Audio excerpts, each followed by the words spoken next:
नमस्कार आणि good morning family. तर बघा सकाळचे 6:30 वाजलेत आणि मी कामावर जाण्यासाठी रेडी झाली आहे। पण मी पहाटे सकाळी लवकर उठून चपाती भाजी बनवली आहे, जशी की रोज बनवते। एकच शिमला मिरची होती, तर ती शिमला मिरची टाकली, 2-3 बटाटे टाकले, 2-3 टोमॅटो टाकले, कांदा टाकला आणि ही भाजी बनवली। चपात्या बनवल्या, मुलाचा डबा भरला आणि उरलेली चपाती भाजी डब्यामध्ये ठेवली दुपारी मुलगीला जेवायला। तर आज दूध नव्हतं, त्यामुळे काळा चहाच बनवला होता आणि मी पण वाटीतच घेतला, कारण लवकर थंड व्हावाच, कारण 6:30 वाजून गेले होते आणि मला कामावर जायला उशीर होत होता। 7च्या आधी मला कामावर पोहोचावं लागतं, जेणेकरून मी लवकरात लवकर सगळ्यांचे टिफिन वेळेवर देता येईल। तर आज सकाळी सकाळी एक बॅड न्यूज समजलेली होती, त्यामुळे मी जरासं टेन्शनमध्येच होती। तुम्ही म्हणाल की नेहमी हसणारी ही आज रीमा अशी का सिरियस दिसते? तर सगळ्यात महत्त्वाची गोष्ट म्हणजे माझ्या सासूबाई आजारी आहेत आणि हॉस्पिटलमध्ये त्यांना ॲडमिट केलेलं आहे। तर त्यामुळे मी कामावरनं डायरेक्ट हॉस्पिटलला जाणार आहे, कारण कामावर लगेच सुट्ट्या घेणं शक्य नाही आहे, त्यामुळे कामावरनं मी हॉस्पिटलला जाणार आहेत। माझे मिस्टर सकाळी 8 वाजता हॉस्पिटलमध्ये पोचणार आहेत। तर बघा मी पहिल्या कामावर पोचली। पहिल्या कामावर मी ही मल्टीग्रेनची रोटी बनवली, बीटरूट टाकून मल्टीग्रेनची रोटी बनवलेली आहे। सरांना टिफिनसाठी पण बनवली आणि मॅडमसाठी पण बनवलेली आहे।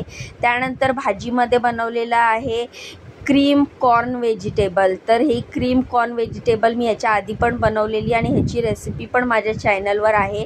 मस्तपैकी क्रीम टाकून, कॉर्न टाकून, कॅप्सिकम, कांदा, टोमॅटो टाकून ही खूप टेस्टी भाजी बनते आणि ही ह्या घरामध्ये ह्या सरांना आणि मॅडमला खूप आवडते। आठवड्यातनं 2दा तरी ही भाजी नक्की बनते, कारण ही भाजी खूपच हेल्दी आहे। कॉर्न आहे, त्याच्यामध्ये सगळ्या व्हेजिटेबल्स आहेत आणि क्रीम टाकलेली आहे। जेवढी सुंदर ही व्हेजिटेबल दिसते, म्हणजे ही भाजी दिसते, तेवढीच टेस्टी पण लागते। भाजी चपाती झाल्याच्यानंतर मी टिफिन पॅक करायला घेतला। सगळ्यात आधी मी फूड पेपर घेऊन त्यामध्ये 3 चपात्या भरल्या सरांच्या टिफिनसाठी।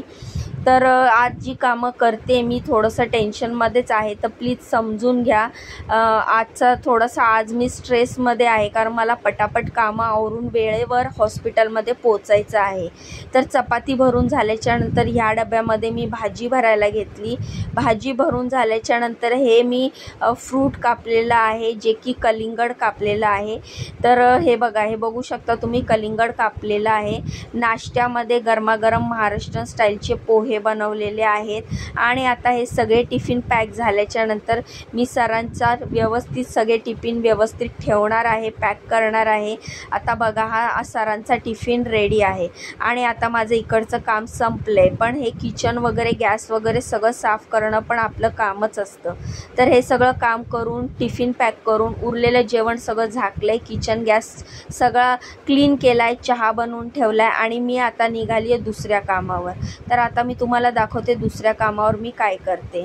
तर अचानक सासूबाई काल बाथरूममध्ये पडल्या आणि त्यांच्या पायाला जखम झाली आणि ती एवढी झाली की एकतर त्यांना म्हणजे शुगर वगैरे नाही आहे देवाच्या कृपेने, पण BP असल्यामुळे त्यांना हॉस्पिटलमध्ये ॲडमिट करावं लागलं।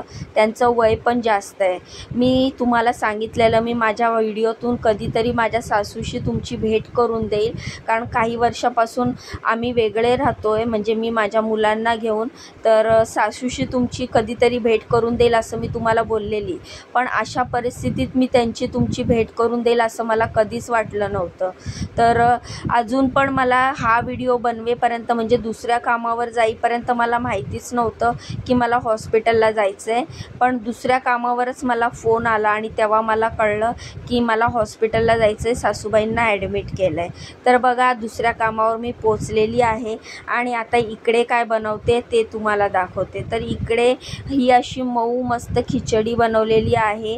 मुगाची डाळ आणि तांदळाची अशी ही मऊ मऊ आणि ओली ओली अशी खिचडी बनवली आहे, त्यांना ही अशीच खिचडी आवडते। त्यानंतर बनवलेली आहे बीन्सची भाजी, ओलं नारळ घालून अशी बीन्सची भाजी बनवली आहे। त्यानंतर चपात्या बनवलेल्या आहेत। सगळं जेवण मी कढईतनं काढलेलं आहे, भांडी रिकामी केलेली आहेत आणि आणि सगळी भांडी पण माझी घासून झालेली आहेत. पण भांडी घासून झाल्यावर आता ती पुसून मला पूर्ण व्यवस्थित जागेवर लावायची आहेत. तर बघू शकता तुम्ही सगळं जेवण माझं झालंय. किचन गॅस मी क्लीन केलेला आहे. आता मी भांडी पुसणार आहे.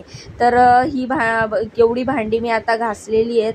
ही भांडी पुसून मग मी आता तिसऱ्या कामावर जाणार आहे. तर तुम्ही बघू शकता सगळं माझे भांडे वगैरे सगळे पुसून झालेत, सगळं जेवण झाकून झालंय.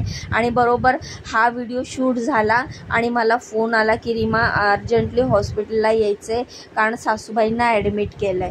तर मग त्यानंतर मग मी हॉस्पिटलला जाण्यासाठी पटापट घाई गडबड करत होती. तर नक्की त्यांना काय झालंय ते तुम्हाला सांगते. आधी ID काढली आणि तिसऱ्या कामावर ID जमा करण्यासाठी सिक्युरिटी मॅडमकडे दिली आणि मी आपली पटापट तिसऱ्या कामावर पोहोचली. तर आता तिकडे गेल्यावरच मला कळणार आहे की नक्की सासूबाईंना काय झालंय. पण त्या अचानकच एवढ्या सिरियस झाल्या की मला खूपच टेन्शन आलं. कारण की कसं आहे, मी एकटीच सून आहे करणारी. 5 मुली आहेत, म्हणजे माझ्या नंदा आहेत. पण माझी एकच नणंद मुंबईमध्ये राहते. त्यामुळे कसं लेडीजमध्ये लेडीज वॉर्डामध्ये किंवा लेडीजचं करायला लेडीज असेल तर बरं पडतं. तसे माझे मोठे दीरही आहेत, माझे मिस्टरही आहेत. पण तरी पण आम्ही सगळे खूप टेन्शनमध्ये, कारण सासूबाई आजारी असल्यामुळे. तर सिमला मिरचीची भाजी केली आहे तिसऱ्या घरी मी. बेसन पीठ पेरून मी ही सिमला मिरचीची भाजी केली आहे. त्यानंतर हे खपली गव्हाच्या पिठाच्या चपात्या केलेल्या आहेत. तुम्हाला तर मी आधी पण सांगितलं की त्यांना अशाच चपात्या आवडतात, पूर्णपणे शेकलेल्या, डाग पडलेल्या. तर ही बेसन पीठ पेरलेली शिमला मिरचीची भाजी तुम्ही बनवता का मला कमेंट करून सांगा. हे गुजराती स्टाईलचं वरण बनवलं आहे, गोड आंबट वरण आपण जे बोलतो ते. त्यानंतर भात बनवलेला आहे आणि त्यानंतर मी ही भरली भेंडीची भाजी बनवलेली आहे आणि नाश्त्यामध्ये पोहे बनवले. तर इकडे एवढा सगळा स्वयंपाक बनवला आहे. आणि भरली भेंडी भाजी पण गुजराती स्टाईलचीच बनवली आहे. आज यांचा स्पेशल मेनू होता गुजराती स्टाईलचं जेवण. बीटरूट बॉईल करून ठेवलं आहे. तर एवढं सगळं स्वयंपाक झाला आणि आता मी धावत पळतच निघालेली आहे, कारण मला जायचं आहे हॉस्पिटलला. आणि माझं अर्ध लक्ष लागलं हॉस्पिटलला की सासूबाईंची तब्येत कशी असेल, काय असेल.